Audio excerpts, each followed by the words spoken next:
Topping today's news, the government announcing that it has met its budget projections for the fiscal year 2024-2025.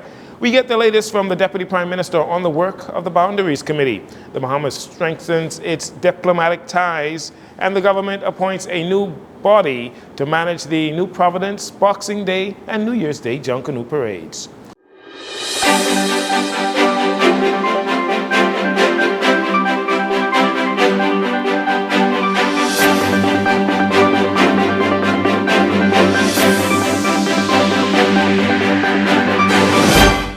This is your JCN Evening News. I'm Jcn Saunders. Thank you so much for joining us.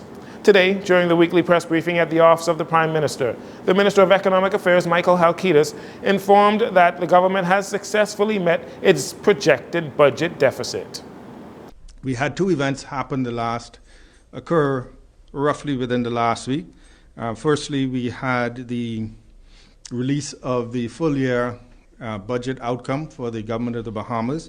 So the budget year ended June 2025, and I'm happy to say that we initially set a budget deficit target of between 0.3 and 0.7%, and the final numbers are in, and we've come in at 0.5%, which makes us we're very pleased with that. It shows that we have achieved the target set at the beginning of that budget year.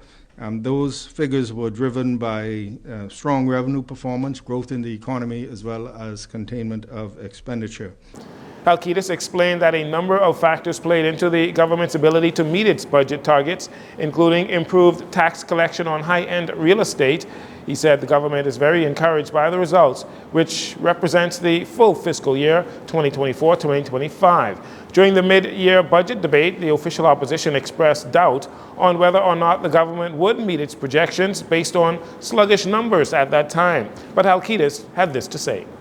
And there's a lot of commentary that goes on throughout the year as you see fluctuations in the economy. And there was a lot of debate about, particularly at the mid-year, and discussion about will the government meet its budget targets. And as we said then, and we repeat here, throughout the year there will be fluctuations, but when we do our estimates, we know the nature of the economy.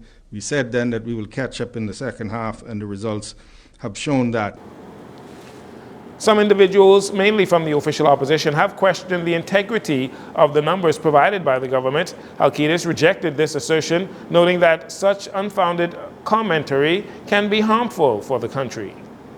I want to say one thing about reliability, because I saw an article in the paper today talking about reliability of government figures. The government's numbers that we publish, they are, first of all, we have a department in the Ministry of Finance, that budget department, we have the Treasury, we have the internal audit, we have the Auditor General Department, who all look at these numbers. When they are published, we publish them bearing in mind that organizations such as the IMF, such as S&P, such as Moody's, such as now Fitch, such as all of the banks that invest and private investors that invest in government securities of the Bahamas study these numbers, they rely on them. And so it is never even in the contemplation of this administration to do anything with numbers. I saw, the word manipulate in the article today. Not even the desire to do so, but even if there were, these things are checked and double-checked by any number of external individuals. Halkitis urged members opposite to be more responsible in their utterances in regards to the nation's finances. With the 2026 general elections looming, today, Deputy Prime Minister, who's the chairman of the Boundaries Commission, Chester Cooper, was asked to give an update on the highly anticipated report that is expected to be released once the House of Assembly returns next week.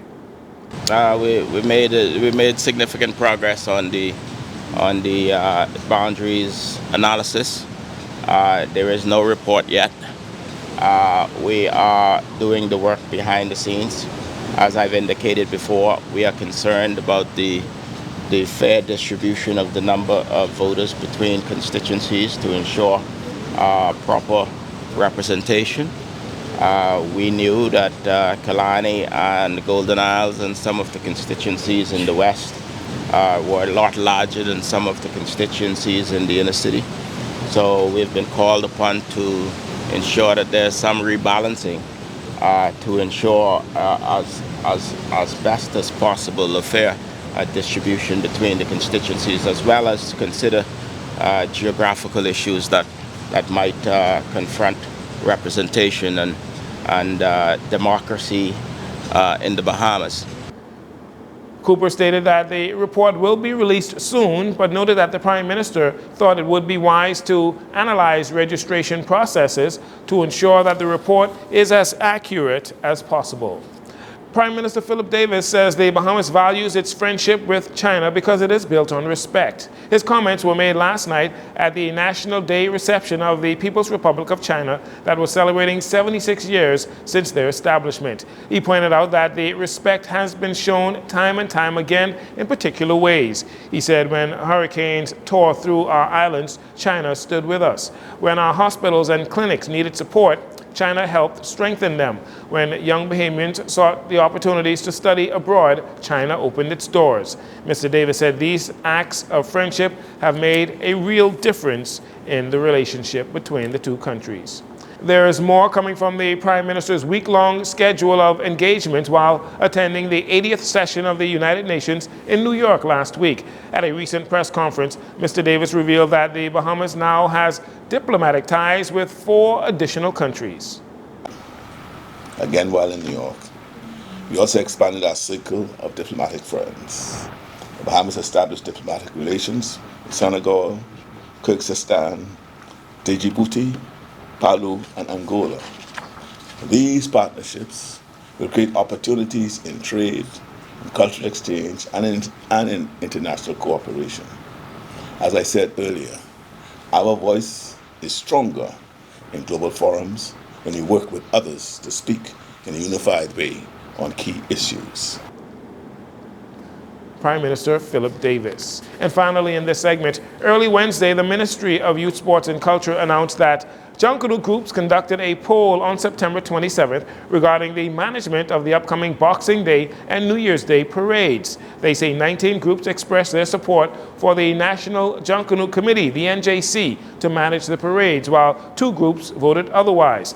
The ministry thanked the groups for their confidence and will proceed in the direction they have indicated with the NJC. Meanwhile, the Junkanoo Corporation of New Providence, that has managed the parades for the past 20 years plus, held a press conference at its Norfolk House headquarters Wednesday evening to address what they say are urgent matters concerning the management of the upcoming parades. The JCNP said the vote taken by the ministry was misleading, as a majority of the 22 groups registered with the JCNP continue to support the JCNP's management of those parades. At that press conference, chairman for the Saxons, the world-famous Valley Boys, One Family, Roots, Foxhill Congos, and others expressed their support for the JCNP to manage the Boxing Day and New Year's Day parades. They accuse the government of catering to special interests, namely the Way Forward Valley Boys. Among the groups that were not there were the Way Forward Valley Boys and Genesis Warhawks. We'll take a break here. We'll be right back following these commercials.